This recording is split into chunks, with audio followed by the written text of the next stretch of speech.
আমার যুবক ভাইয়ের, আপনি যখন একজন বেগানা মেয়ের সাথে কোনো নির্জন জায়গায় কথা বলেন, তখন আপনার সাথে ঈমান থাকে না, ঈমান দূরে চলে যায়।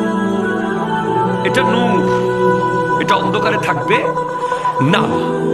আপনি যখন পার্কে বসে বসে বাদাম খান, তখন ঈমান ওই জায়গায় থাকে না। ইসলাম শুধু নারীকে পর্দা করতে বলে নাই, পুরুষকেও পর্দা করতে বলেছে। ইভেন আপনার ঘরে মোবাইলে যদি আপনার বয়ফ্রেন্ডের ছবি থাকে, বাস্তবে থাকলে যে গুনাহ হবে, মোবাইলে থাকলেও সেই গুনাহ হবে।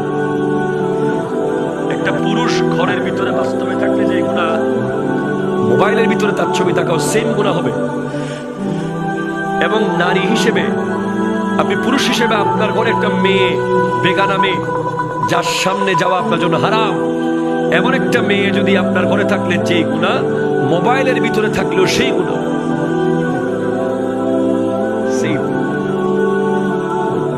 খবরদার, নামাজ হবে না। 24 ঘন্টা চেষ্টা করেন, মসজিদ থেকে বের হয়ে আবার ব্যভিচারে লিপ্ত, মসজিদে ঢুকার আগে ব্যভিচারে লিপ্ত, এই নামাজ কখনো এখানে টাচ করবে না, এই নামাজ কখনো ওখানে যাবে না। আল্লাহ বুঝার তৌফিক দান করে, আমি জোরে বলবো।